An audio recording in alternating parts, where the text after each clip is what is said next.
Hello everyone. So students, in our today's session we are going to discuss section 3 from nationalism in India. So let's get started. तो first of all let's discuss about why non-corporation movement was called off by Mahatma Gandhi. So for this there were three reasons. First and foremost reason for calling off the non-corporation movement was Gandhiji realized that this movement was turning to be violent. So since this movement was turning to be violent, महात्मा गांधी ने क्या decide किया? He will be calling off the movement. Other than this, Mahatma Gandhi realized that satyagrahis which were there, those needed to be trained. Satyagrahis के लिए महात्मा गांधी को क्या realise हुआ कि they need proper training before participating in any of the movements. And thirdly, by now the Congress leaders which were there, they were tired of boycotting the council elections and they wanted to return back to the council elections. तो यहाँ पे non corporation movement के साथ में क्या हुआ? Non corporation movement it was called off and after calling of this non corporation movement, after of the withdrawal of the non corporation movement, जितने भी कांग्रेस लीडर्स थे उन कांग्रेस लीडर्स ने क्या किया? For the purpose of participating in the elections to the provincial council, उन्होंने क्या करना स्टार्ट कर दिया? They started to take certain steps for that, जिसके अंदर एक स्टेप क्या आया? There was formation of Swaraj Party. Congress leaders named C.R. Das and Motilal Nehru, they were also the members of Congress. इन दोनों ने मिलकर के क्या किया? C.R. Das and Motilal Nehru, they founded the Swaraj Party within the Congress to fight the elections for the councils and demand for the reform. इन्होंने तो council elections में participate करने के लिए पार्टी फॉर्म कर लिया. And on the other hand there were certain younger leaders like Jawaharlal Nehru and Subhash Chandra Bose. इन लोगों का क्या व्यू पॉइंट था? They over here have pressed for full independence. इनकी जो मेन डिमांड थी वो मेन डिमांड क्या थी? They wanted full independence for India. Other than this, there were two factors that have shaped India's politics towards the late 1920s. So which were those two factors that have shaped India's politics towards the late 1920s? One over here is worldwide economic depression. ठीक है, एक factor क्या है जिसने India की politics को shape किया? That is world wide economic depression. And the second factor which has shaped India's politics is that is statutory commission, और even this commission can be known as Simon Commission. तो अब इन दोनों का discuss करते हैं, दोनों factors का, कि how they have shaped our India's politics. तो the first one which is there, that is world wide economic depression. Due to this great economic depression, the world wide economic depression which was going on, इसका जो direct effect आया India में वो किस चीज़ के ऊपर आया? It was seen in terms of agricultural prices. Agricultural prices के साथ में क्या हुआ? They begin to fall from 1926 and collapsed after 1930. अब जब ये क्रॉप्स की प्राइजेस डिक्लाइन हो गई तो यहाँ पे क्या हुआ? The farmers they could not sell their products in the market. There is no buyers were there. Local market के केस में क्या हुआ? They were not able to find the buyers for their agricultural products, agricultural goods. उसी के साथ साथ में क्या इफेक्ट हुआ? The exports which they were doing earlier, their exports those have declined. तो पीजेंट्स के ऊपर क्या इफेक्ट आया इस चीज़ का? It became difficult for them to sell their harvest and at the same time it became difficult for them to pay their revenue. Second factor that has shaped our India's politics is Statutory Commission. It is also known as Simon Commission. तो the new Tory government in Britain, उन्होंने क्या किया था, that has constituted the statutory commission under Sir John Simon in year 1927.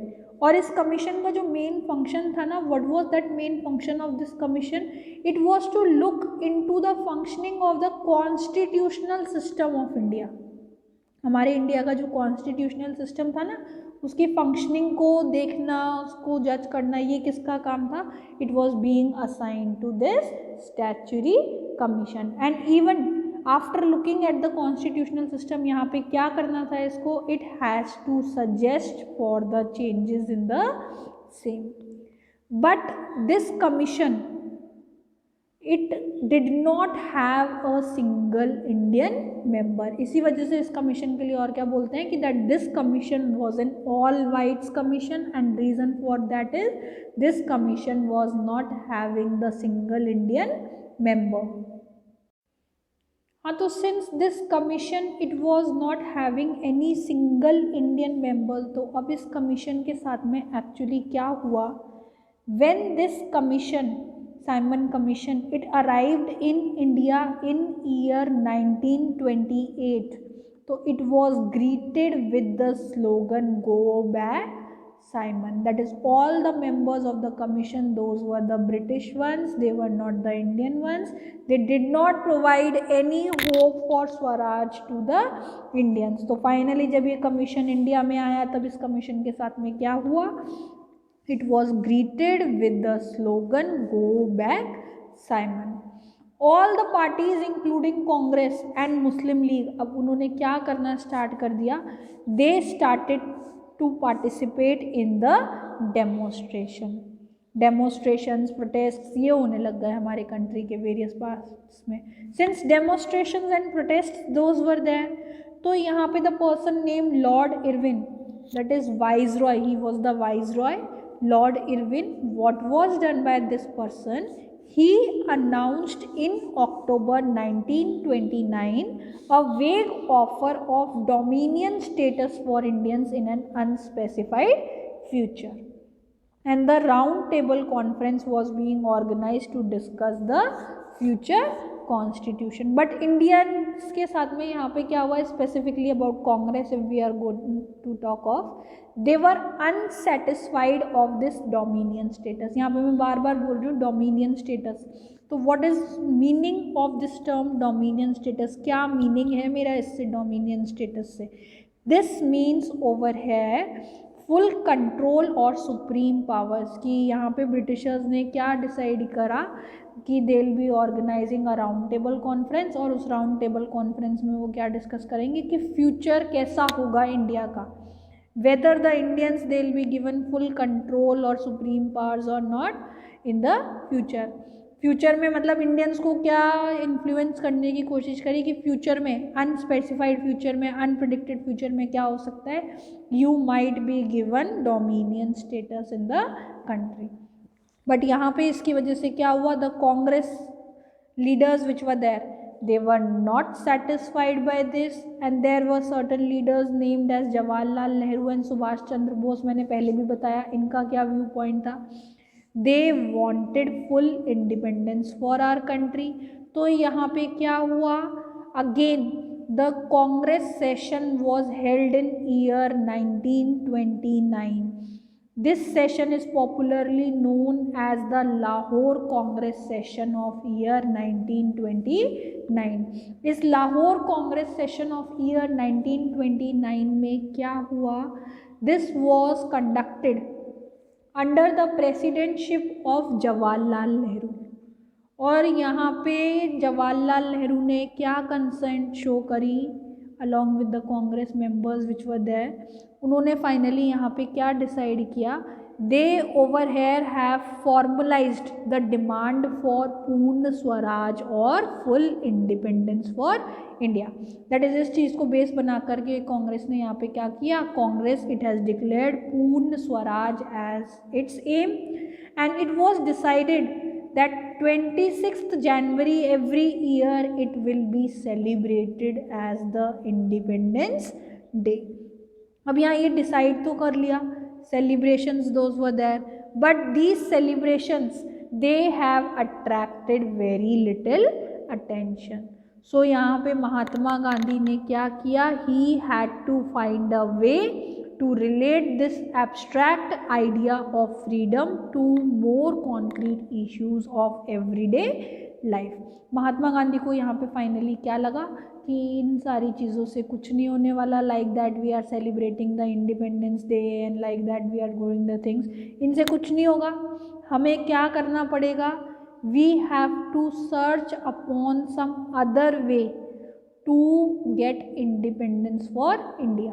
और महात्मा गांधी के लिए वो जो दूसरा वे था यहाँ पे अटेन करने का इंडिपेंडेंस, वो क्या दिखा गांधी जी को, किस चीज़ में दिखाई दिया, that is we should start with the civil disobedience movement to win पूर्ण स्वराज for India. So यहाँ पे फाइनली महात्मा गांधी ने क्या किया, he gave the call for civil disobedience movement.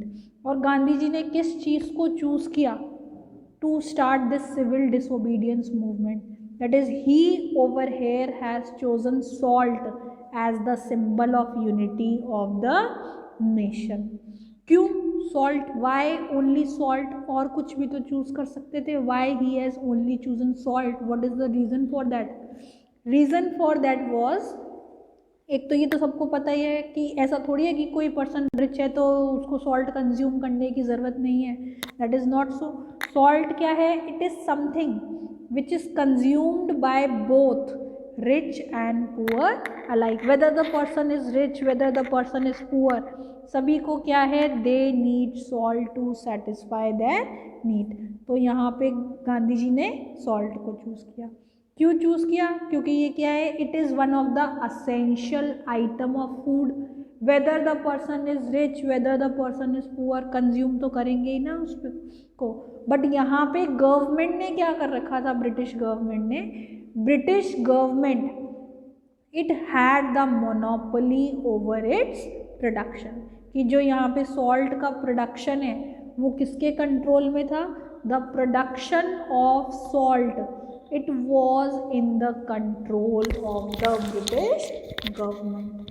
और उसी के साथ साथ सॉल्ट के ऊपर क्या कर रखा था, टैक्स इम्पोज कर रखा था कि अगर सॉल्ट आप कंज्यूम कर रहे हो तो उस पर भी आपको क्या करना पड़ेगा, you have to pay tax on that. और महात्मा गांधी ने यहाँ पे क्या बोला, he called tax on salt as the most repressive act of the British government. इसी वजह से गांधी जी ने यहाँ पे क्या किया, he has chosen salt as the symbol for the unity of the nation. तो यहाँ पे before starting of civil disobedience movement Mahatma Gandhi ने क्या किया, he has written the letter to Viceroy Irwin. ठीक है, on 31st January 1930 what was done by Mahatma Gandhi, he has written the letter to Viceroy Irwin stating 11 demands. ठीक है, simple terms में इसको ऐसे देख लो, क्या किया, एक लेटर लिखा, उस लेटर में महात्मा गांधी ने क्या किया, he has stated his 11 demands in that letter. उन 11 डिमांड्स में अब कौन कौन सी डिमांड्स थी, few demands were there which were of general interest, few were specific demands of different classes, और few demands क्या थी, which were there from industrialists to peasants. ये डिमांड्स तो थी ही थी, उसके साथ साथ में जो मोस्ट इम्पॉर्टेंट डिमांड यहाँ पे गांधी जी ने इस लेटर में रखी, वो डिमांड क्या थी, that is abolition of salt tax. Britishers ने क्या कर रखा था, they have imposed the tax on the production as well as consumption of salt. तो यहाँ पे गांधी जी ने इस लेटर में क्या किया, he has stated that we want this tax on salt to be abolish. Production तो सारा किसके कंट्रोल में था, वो ब्रिटिशर्स के कंट्रोल में था। और कंजम्पशन की जब बात आई तो उस पर क्या कर दिया, टैक्स लगा दिया। हाँ, तो आफ्टर राइटिंग दिस लेटर, इस लेटर की जो मेन डिमांड बनी वो क्या थी, abolition of the tax on the salt. और ये लेटर एक्चुअली क्या था, this was an final ultimatum to the British government. या तो हमारी ये 11 डिमांड्स एक्सेप्ट कर लो, अगर आप ये हमारी 11 डिमांड्स एक्सेप्ट नहीं करोगे तो यहाँ पे कांग्रेस ने क्या बोला कि हम क्या करेंगे, we are going to launch civil disobedience movement. But यहाँ पे क्या हुआ, Irwin he was unwilling to negotiate. तो फाइनली गांधी जी ने क्या डिसाइड किया, Gandhi ji he decided to inaugurate the civil disobedience movement by breaking the salt law. That is Gandhi ji ने क्या किया, along with 78 of his trusted volunteers he started the march from Sabarmati Ashram to Gujarati coastal town of Gandhi. ठीक है, अपने खुद के आश्रम से, that was situated at Sabarmati, popularly Sabarmati Ashram से लेकर के गांधी जी ने क्या किया, he has started up the march along with the 78 of his trusted volunteers up till which place, to Dandi. फिर गांधी जी ने यहाँ पे क्या किया, finally what was the purpose of this, कि हम क्या करेंगे, we are going to break the salt law which is there through this. ठीक है, अब गांधी जी ने ये मार्च स्टार्ट किया। This march was there for about 240 miles. और यहाँ पे क्या हुआ, Gandhi ji along with his volunteers he has walked nearly about for 24 days, रफली एक एस्टिमेट लगाओ कि टोटल 240 माइल्स की वॉक है, तो for 10 miles a day the volunteers they walked along with Gandhi ji, and wherever in mid Gandhi ji used to stop। तो ये जो सिटीजन्स होते थे वहाँ उस पर्टिकुलर प्लेस के, thousands of people those came to hear Mahatma Gandhi wherever he used to stop। और वहाँ पे महात्मा गांधी उन सिटीजन्स के सामने क्या करते थे, Gandhi ji over there he used to tell the people that what he meant by Swaraj over है। और ऐसे ही फाइनली क्या हुआ, on 6th of April Gandhi ji he reached Dandi. यहाँ पे स्लाइड में बेटा ईयर गलत दे रखा है 1919, it's not 1919, this is the year that we are talking of is year 1930, जब का इंसिडेंट डिस्कस कर रहे हैं हम। तो on 6th of April 1930 when finally Mahatma Gandhi reached Dandi, तो वहाँ पे उन्होंने क्या किया, he prepared salt using sea water, that is he has picked up certain crystals of salt by hand, and what he did, he boiled that water, that is he has manufactured the salt by boiling the sea water। ठीक है, और ये incident क्या था, this incident over here actually marks the beginning of the civil disobedience movement. कैसे mark कर रहा है ये beginning of civil disobedience movement, क्योंकि यहाँ पे एक्चुअली क्या हुआ है, Gandhi ji he has done what, he has broken the salt law. कैसे सॉल्ट लॉ ब्रोक किया, कि जो मोनोपोली थी सॉल्ट के मैन्युफैक्चरिंग की वो किसके पास थी, that was in the hands of the Britishers. But Gandhi ji ने यहाँ पे खुद ने क्या कर दिया, he has manufactured the salt by boiling the sea water. हाँ, तो देखो till now we have studied now that civil disobedience movement that was started. अब यहाँ पे एक क्वेश्चन जो माइंड में आ सकता है वो क्या है कि ma'am what is the basic difference between these two, civil disobedience and non corporation, दोनों में एक ही तो चीज़ हो रही है, नहीं, there was the difference between these two movement, civil disobedience और नॉन कॉरपोरेशन मूवमेंट में क्या था, there was certain differences in these two. Most important जो डिफरेंस था वो क्या है, नॉन कॉरपोरेशन मूवमेंट में तो सिर्फ क्या हुआ था, इंडियंस ने they have not cooperated with the Britishers. ठीक है, बॉयकॉट के थ्रू उन्होंने क्या किया था, they have not cooperated with the Britishers, but in terms of civil disobedience movement along with non-corporation, the people they have done what, they have broken the colonial laws.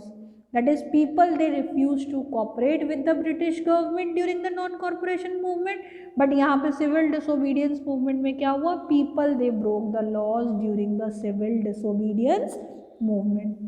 Non corporation के case में क्या हुआ था, Muslims they have participated in large number in non corporation movement, but civil disobedience movement के case में क्या हुआ, Muslims they have not participated in the civil disobedience movement. Then no tax campaign which was there, it was not there in non-corporation. People they refused to pay the taxes in civil disobedience. Civil disobedience में citizens ने taxes pay नहीं किए, non corporation में ऐसा कुछ भी नहीं हुआ था. ऐसे ही यहाँ पे देखोगे इन टर्म्स ऑफ विमेन, तो विमेन के टर्म्स में भी हम क्या नोटिस करेंगे कि women they have not participated in the non corporation movement. उस टाइम तक विमेन का पार्टिसिपेशन नहीं होता था. But when it comes to civil disobedience movement, तो women they have participated in large number in the civil disobedience movement. So these were the differences between these two movements. अब देखो civil disobedience movement के अंदर क्या हुआ, let's see that in detail. In terms of civil disobedience movement, what happened? Thousands of people in different parts of the country, उन्होंने क्या किया, they have violated the salt law and they even demonstrated before the government salt factories. Not only these salt laws, those were broken. Along with this जो non cooperation movement में हुआ था वो भी हुआ यहाँ पे. वो क्या, boycott of foreign goods, liquor shops those were picketed, women, students, youth, they have also played the major role in the civil disobedience movement. peasants ने कैसे अपना contribution show किया अब यहाँ पे इस movement के अंदर, peasants they refused to pay the taxes, that is the revenue and the चौकीदारी taxes which were to be paid by peasants.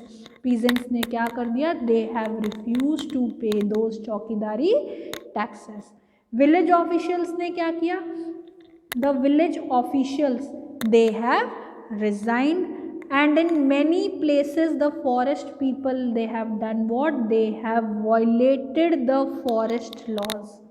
और उन्होंने फॉरेस्ट लॉज को कैसे वायलेट किया, कैसे ब्रेक किया, मैंने आप लोगों को पहले भी बताया था कि ब्रिटिश गवर्नमेंट ने क्या किया था, they have divided the forest into 3 categories, reserved, protected and village forest.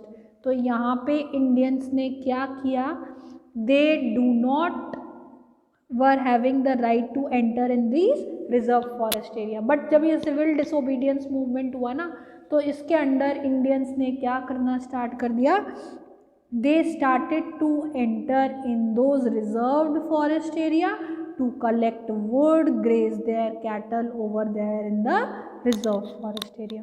अब जब इंडियंस ने इतना कुछ किया ना यहाँ पे, तो इट्स ऑब्वियस, जैसे ब्रिटिशर्स ने पहले ब्रूचुअल रिप्रेशन के साथ एक्ट किया था, कुछ तो एक्शन लेगी ना यहाँ पे ब्रिटिश गवर्नमेंट में. तो what were those actions which were taken by the British government. तो in return to this civil disobedience movement, the colonial government, it begin arresting the Congress leaders one by one. That is, first of all, Jawaharlal Nehru, he was arrested on 14th of April. Then on 23rd April 1930, Abdul Ghaffar Khan, a devotee disciple of Mahatma Gandhi, he was being arrested. तो in return यहाँ पे क्या हुआ था, angry crowds, they were starting up the demonstrations. देखो सबसे पहले क्या हुआ, Jawaharlal Nehru he was arrested. Then Abdul Ghaffar Khan, the follower of the beliefs of Mahatma Gandhi, he was being arrested and put up in jail. And 1 month later after this, Mahatma Gandhi he himself was arrested and put up in jail. जब महात्मा गांधी को arrest करके jail में डाला ना, तब इसके बाद में क्या हुआ, the citizens they have started the protests in various parts of the country, जिसका एक एग्जाम्पल आप देख सकते हो इन टर्म्स ऑफ पेशावर।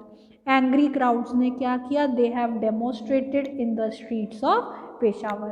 तो इन रिटर्न ब्रिटिश ऑफिशियल्स ने क्या किया, दे हैव अटैक्ड ऑन दो सिटीजन्स, पुलिस फायरिंग दो दैट वाज देयर। तो उसके अंदर क्या हुआ, many of the citizens those were killed.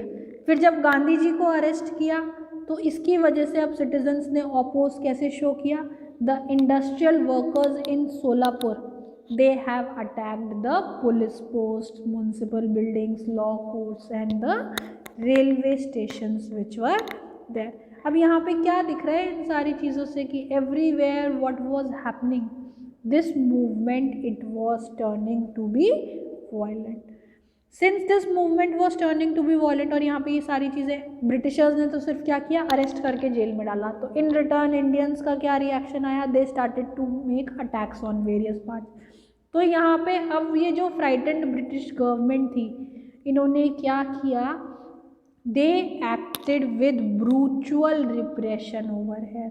वो ब्रूचुअल रिप्रेशन क्या था, the peaceful satyagrahis those were attacked, women and children those were beaten, and about 1 lakh people those were arrested। अब मैंने पहले भी बताया था गांधी जी का क्या व्यू पॉइंट था, हम कोई भी मूवमेंट कैरी आउट कर रहे हैं तो उस मूवमेंट को कैसे कैरी आउट करें, the movement it should be carried out without any violence. But यहाँ पे इस मूवमेंट के साथ में क्या हुआ, this movement was turning to be violent. तो in such a situation what was decided by Mahatma Gandhi? Mahatma Gandhi he decided to once again call off the movement, and after calling off this movement Mahatma Gandhi ने क्या किया, he entered into the pact with Lord Irwin। एक written agreement हुआ महात्मा गांधी और Lord Irwin के बीच में, क्या हुआ, a pact was signed between these two on 5th March 1931। क्या था ये पैक्ट, दोनों के बीच में क्या एग्रीमेंट हुआ, इस पैक्ट के थ्रू गांधी जी ने क्या कंसर्न शो किया कि अच्छा Congress it has done what, it has boycotted the first round table conference, but अब हम यहाँ पे क्या करेंगे, we are going to attend the second round table conference, but in return British government को क्या करना पड़ेगा, the government it has to release the political prisoners. हाँ, तो गवर्नमेंट यहाँ पे ब्रिटिश ऑफिशियल्स लॉर्ड इरविन ये मान रहे हैं कि अच्छा ठीक है, you attend the second round table conference and return what we'll be doing, we'll be releasing your political prisoners. तो गांधी जी ने क्या किया, he went to London to second round attend the second round table conference, but from there he returned back disappointed. वहाँ पे कुछ भी compromise नहीं work out हुआ, no negotiations those were worked out. Gandhi ji he returned back from there disappointed. और जब India वापस आए ना तो गांधी जी ने यहाँ पे क्या देखा, that Congress it was declared illegal. Most of the leaders including Jawaharlal Nehru, Abdul Ghaffar Khan, those were put up in jail, and all boycotts, demonstrations and meetings which were there, those were stopped by the British government। जब गांधी जी ने ये सारी चीज़ें देखी यहाँ पे India में, तो यहाँ पे गांधी जी ने क्या डिसाइड किया कि now what we should do, we should launch the civil disobedience movement once again, but by now this movement it has lost its momentum, that is by year 1934 what happened, this movement has lost its momentum। So this was about civil disobedience movement, that's it for today। In our next session we are going to start up with the participants of civil disobedience movement। So thank you।